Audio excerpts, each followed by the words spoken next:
तो कहती हूँ लैंड भी जो इलीगल तरीके से एक्वायर हुई है वो भी वापस मिलनी चाहती है। जनगणना तो चाहते हैं पर अपनी जाति स्वयं नहीं बताना चाहते, जबकि बताना चाहिए क्योंकि शुरुआत वहीं से होगी जब आप कहते हैं।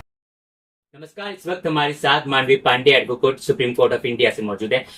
मैम से जानना चाहूंगा कि वक्फ बोर्ड पर क्या राय रखते हैं, क्योंकि वक्फ बोर्ड जो है एक सियासी घमासान बन चुका है। संसद में हंगामा आए दिन जो है हो रहा है। इस पर लेकर मैम से चर्चा करेंगे। नमस्कार मैम। वक्फ बोर्ड पे कैसे देखते हैं वक्फ बोर्ड को, जो है इतने एक तरफ जो है बांग्लादेश में आगजनी हो रही थी, दूसरी तरफ संसद में वक्फ बोर्ड की पेश कर दिया गया है। वक्फ बोर्ड अमेंडमेंट बिल पेश किया गया है। आपकी नॉलेज के लिए मैं बता दूं वक्फ बोर्ड है क्या, बेसिकली हम इस पे बात करते हैं।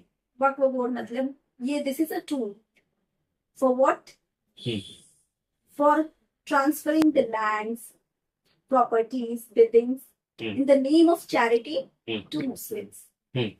तो ये एक तरीके से मैं बताऊं, ये सोची समझी एक तरीके से प्रक्रिया, एक प्रारूप दिया गया कि आप जो हिंदुस्तान की जमीन है, जो हिंदुओं की जमीन है बेसिकली, वो उनके बिना मर्जी के या बिना किसी आधार के या बिना किसी एविडेंस के आप मुस्लिम्स को ट्रांसफर कर देंगे। इसमें कुछ नहीं करना उन्हें। वक्फ बोर्ड में उन्हें बड़ा पावर दिया गया है वक्फ बोर्ड एक्ट के तहत, जिसमें अगर वक्फ बोर्ड कह देता है कि कोई भी लैंड है, कोई भी जमीन है या बिल्डिंग है, कोई प्रॉपर्टी है, वक्फ बोर्ड ने कह दिया दिस लैंड बिलोंग्स टू मुस्लिम। अब वो क्या करना है, उन्हें कुछ नहीं करना है, उन्हें नहीं साबित करना है। Section 3 of Muslim Waqf board act वो साफ साफ कहता है कि अगर वो सोचते हैं, सिर्फ think, if the Muslim Waqf board thinks that this land belongs to Muslim, now the onus will lie upon the person whose land has been claimed। अब वो अगले आदमी को साबित करना है कि नहीं जी ये हमारी लैंड है, आपकी लैंड नहीं है। इस लैंड के कागजात हमारे पास है, ये देखो इस लैंड की पूरी चेन जो है मेरे पास है। वो साबित करेगा, ना कि मुस्लिम वक्फ बोर्ड साबित करेगा। लेकिन कहाँ करेगा, तो मुस्लिम वक्फ बोर्ड ट्रिब्यूनल में करेगा। इसके लिए कोई कोर्ट नहीं है, इसके लिए ना हाई कोर्ट है, इसके लिए ना सिविल कोर्ट है, इसके लिए ना सुप्रीम कोर्ट है।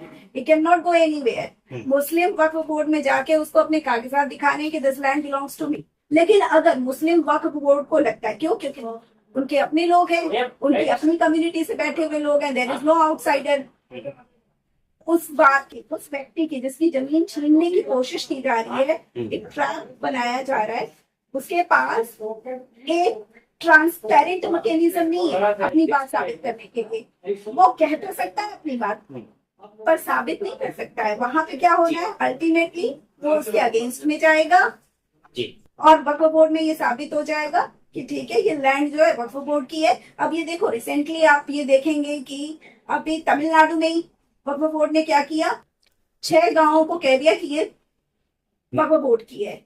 1500 पुराने मंदिर, 1500 वर्ष पुराने मंदिर को कह दिया कि ये वक्फ बोर्ड की है, प्रॉपर्टी है, ये हिंदुओं की है ही नहीं। धीरे धीरे करते करते 2009 में इनके पास 4 लाख एकड़ जमीन थी, आज इसके सीधे डबल है। आप मुझे बताओ, मिनिस्ट्री ऑफ रेलवे से ज्यादा, आर्मी से ज्यादा इनके पास खुद के पास जमीन। तो वही सवाल है कि जो है सबसे ज्यादा संपत्ति जो है रेलवे के पास जमीन है और डिफेंस के पास है, लेकिन तीसरी जो है सबसे बड़ा नाम आता है वक्फ बोर्ड का। इनके पास जमीन आती कैसे इतनी सारी? 1954 की कहानी शुरू हुई है। Basically this way back from the division, India Pakistan का विभाजन हुआ, यहाँ के मुस्लिम वहां जा रहे हैं, वहां के हिंदू यहाँ आ रहे हैं। अब यहाँ क्या हुआ, पाकिस्तान में ऐसा कुछ नहीं अरेंजमेंट हुआ। वहां के हिंदू आए, अपनी जमीनें छोड़ के, अपनी जायदाद छोड़ के, अपनी प्रॉपर्टी छोड़ के, वो किसको दे दी गई, मुस्लिमों को दे दी गई। यहाँ क्या हुआ, गवर्नमेंट किसकी थी, कांग्रेस की थी। क्योंकि वो शुरू से ही एक धर्म प्रधान के बहुत ज्यादा वो करीब हैं, उनको एक इमोशनल अटैचमेंट है। आई विल नॉट पर्सनल नहीं हूं मैं, लेकिन एक इमोशनल अटैचमेंट उनको शुरू से रहा है। तो उन्होंने क्या किया कि नहीं, अब हमारे हिंदू भाई बेचारे पाकिस्तान जा रहे हैं, तो व्हाट शैल वी डू, तो हम क्या करेंगे कि हमारे मुस्लिम भाइयों जा रहे हैं, हमारे मुस्लिम भाइयों की जो जमीन यहाँ है, हम उनको क्या करेंगे, हम उनको मुस्लिम के ही नाम पे रहने देंगे। हम वहां पे, यहाँ पे जो लोग रह रहे हैं, वो जो खाली चीजें, खाली जगह है, हम उसको हिंदुओं को नहीं देंगे। वो हिंदू उसको एक्वायर नहीं करेंगे, उसको मुस्लिम ही एक्वायर करेंगे। इसलिए बना दिया गया वक्फ बोर्ड। 1954 का पहला आता है आपका वक्फ बोर्ड, ठीक है। ये रिपील हो जाता है, बाद में 1995 में दोबारा आता है और 2013 में इसको ज्यादा पावर दे दी जाती है और कहा जाता है कि भाई तुम जिस भी लैंड पे, जिस भी प्रॉपर्टी पे उंगली रख दोगे वो तुम्हारी हो गई। वो तो ये भी कहते हैं कि अल्लाह की जमीन है ये।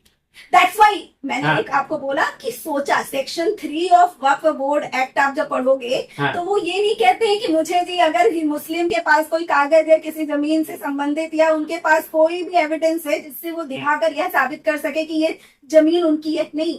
If the Muslim Waqf board thinks that this land belongs to the Muslim, तो फिर उसका सीधे जिम्मेदारी किस पे आती है, जिसकी लैंड उन्होंने क्लेम की, अब वो जाएगा ट्रिब्यूनल में जाएगा। ट्रिब्यूनल में जाएगा तो क्या साबित कर पाएगा, जहां उनके खुद के लोग हैं। वो तो चली गई जमीन उस बेचारे की, ठीक है। अब वो क्योंकि उसकी वो पैरवी ना, फिर उसके बाद उसकी पैरवी ना तो वो किसी सिविल कोर्ट में कर सकता है, अपील कर सकता है, ना तो हाई कोर्ट में चैलेंज कर सकता है, ना ही सुप्रीम कोर्ट दखल दे सकता है, क्योंकि ये पूरा का पूरा एक्ट जो है सोची समझी साजिश है ताकि इससे किसी की भी जमीन अगर आप हड़प रहे हो तो उसके पास फिर दोबारा कोई अवसर ना बचे कि वो उसको वापस अपनी जमीन को अपना हक दिखाकर वापस ले सके। तो जमीन हड़प ली, जमीन हड़प तो भू माफिया वाला काम हो गया। वही, तभी तो हाँ। आज आप यही, मैंने अभी आपने पूछा सवाल कि इनके पास आर्मी और रेलवेज के बाद से ये तीसरा नंबर ये कहाँ से है, क्यों? Minorities, they are minorities, but despite of this अब ये कहेंगे कि वो आर्टिकल 26 का लेके आ जाते हैं बहाना ये संसद में कि आप तो जी दखल दे रहे हो, हमारे पास तो संस्थान बनाने का, संस्थान से संबंधित जमीन खरीदने का आर्टिकल 26 में हमारे पास संवैधानिक अधिकार है। तो ये मेजोरिटी जो इंडिया में है वो हिंदू की है ना, तो आपके पास कहाँ से आ गई? किसी मंदिर, किसी ट्रस्ट, किसी हिंदू मंदिर, ये है इतनी जमीन आपके पास, उनसे ज्यादा है, कैसे आ गई? माइनॉरिटी के पास इतनी सारी जमीनें आपके पूर्वज छोड़ के गए थे पाकिस्तान, आप अभी भी कर रहे हो ये, आप अभी भी, आपने 2014 में किया, आपने अभी आप रिसेंटली कर रहे हो कि 6 गांव तमिलनाडु के हमारे ये मुस्लिम बाहरी एरिया जहाँ हिंदुओं का कम थोड़ा सा है प्रभाव, वहां ये ज्यादा कर रहे हैं, लेकिन ये कहीं ऑल ओवर इंडिया। अब पाकिस्तान से ज्यादा लैंड जो क्षेत्रफल है, जो जमीन का क्षेत्रफल है, वो यहाँ इंडिया में वक्फ बोर्ड के पास है, जो वो भाग है। लेकिन सवाल ये भी है कि वक्फ बोर्ड के ये प्रक्रिया जो अभी कानून अभी आया है, पेश किया गया, तो क्या लगता है कि इसका ये सही समय था जब बांग्लादेश में ऐसी आगजनी चल रही है?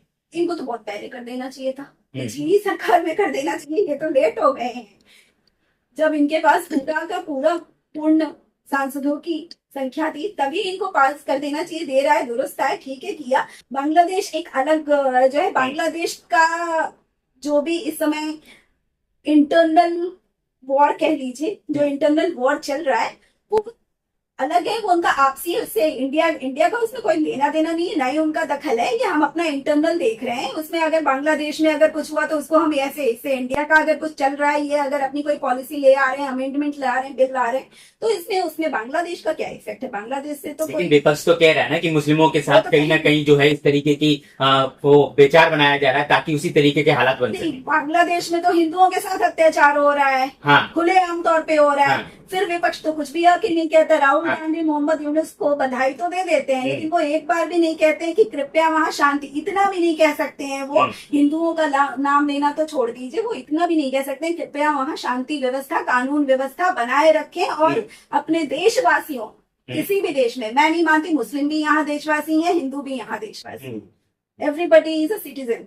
राहुल गांधी के लिए सब समान है, बोल रहे हैं कि मैं, मुझसे बड़ा ब्राह्मण तो कोई है ही नहीं। नहीं, वो ब्राह्मण कैसे, अभी तो संसद में उन्होंने अपनी जाति बताने से मना कर दिया। तो वो चेंज करते हैं रिलीजन सर्कमस्टांसेस के तहत। अभी कैसे ब्राह्मण हो गए वो? अभी तो उन्होंने जब जाति पूछी अनुराग ठाकुर ने तो उन्होंने साफ साफ कर, उन्होंने इसको अपना अपमान बताया। वो जाति जनगणना, जातीय जनगणना तो चाहते हैं पर अपनी जाति स्वयं नहीं बताना चाहते, जबकि बताना चाहिए, क्योंकि शुरुआत वहीं से होगी। जब आप कह रहे हो कि everybody should be acknowledged by his cast, तो फिर उनको सबसे पहले इसकी शुरुआत अपने आप से करनी चाहिए कि अपनी जाति स्पष्ट करें कि वो किस जाति से संबंधित है। तो क्या असर पड़ने वाला है इस बिल का? अब तो कमेटी में डाल दिया गया है। कमेटी पहले तो अब 10 उसमें अड़चने पैदा करेगी, क्योंकि उसमें उनके भी मेंबर्स होंगे। अगर आता है वक्फ बोर्ड बिल पास हो जाता है तो ये एक बहुत आरामदायक स्थिति होगी उन लोगों के लिए, क्योंकि इसमें देखिए वो ये वही लेके आएंगे कि भाई जाहिर सी बात है, अगर आप क्लेम कर रहे हो तो कम से कम उसके पास एक अवसर होना चाहिए कि वो आगे भी उसको चैलेंज कर सके। मिनिमल जो है अमेंडमेंट्स लेके आएंगे, वो पूरी तरह से उसको पूर्णतः बदल नहीं रहे हैं, अमेंडमेंट्स लेके आ रहे हैं कि जो प्रारूप एक प्रावधान बनाया गया है वो गलत है। और ये कानूनन अगर आप नैसर्गिक न्याय की व्यवस्था भी देखें तो आप किसी से अगर ये अधिकार छीन रहे हैं कि आगे वो उस ऑर्डर का या जो भी निर्णय आया है उसको चैलेंज आगे नहीं कर सकता है, तो ये बिल्कुल मूलतः ये गलत है। प्रिंसिपल ऑफ नेचुरल जस्टिस का भी वॉयलेशन है, संवैधानिक अधिकारों का भी वॉयलेशन है, और इससे अगर आप किसी को वंचित रखते हैं तो गलत है। तो यही सारे अमेंडमेंट्स होकर आएंगे, बिल पास हो जाता है तो ये सभी के लिए लाभदायक है, ठीक है, उनके लिए खुद के लिए भी लाभदायक है। इस तरीके से एक एनार्की वाला सिस्टम नहीं चल सकता है। आप इतनी लैंड जो है एक्वायर कर चुके हैं, मैं तो कहती हूँ लैंड भी जो इलीगल तरीके से एक्वायर हुई है वो भी वापस होनी चाहिए। पर ओबीसी का बयान है कि सारे कानून मुस्लिम समाज के लिए क्यों बनते हैं, 370 हो, 3 तलाक हो, और ये वक्फ बोर्ड का मामला, मठ बोर्ड कब बनाया जाएगा?